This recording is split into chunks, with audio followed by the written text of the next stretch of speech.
Hello, and welcome to another edition of Legal Hotline Q&A. I'm Laura Farley, the Associate General Counsel with the Virginia Association of Realtors, and today we're going to give you another installment in the series that talks about the new regulations that are going into effect. Okay, so now I want to talk about licensed activity.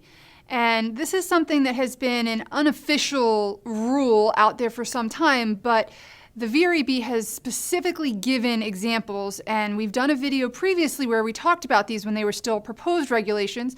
They are now part of the code, so these are officially in the regulations.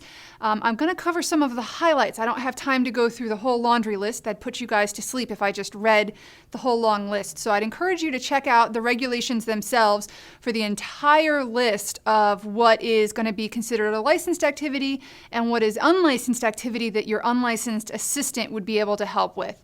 So the highlights are that a supervising broker is required to take reasonable steps to ensure that only licensees undertake licensed activity. And the three examples I want to highlight are showing properties, holding an open house, and explaining the forms, whether those are the brokerage agreements or the sales contract or anything like that. Those three things are explicitly defined as a licensed activity, so you have to have a licensee doing those three things. Like I said, there are more, but I'm not going to go through all of them.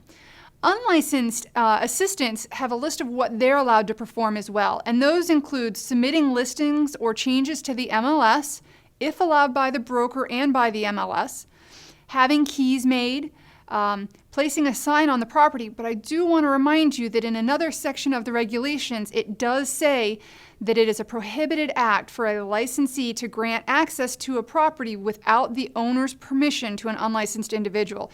So if your unlicensed assistant is going to go put signs on the property and needs to enter the house for any reason, you got to have the owner's permission before they can do that. And then the final thing about unlicensed assistants that you want to make sure you remember is that they have to be compensated at a predetermined rate.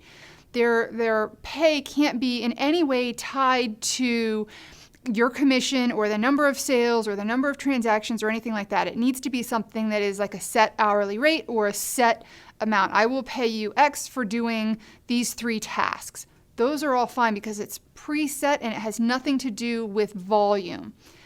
All right, everybody, that's it for today. Thanks for watching. And remember to keep an eye out for the other episodes in this series on the new regulations.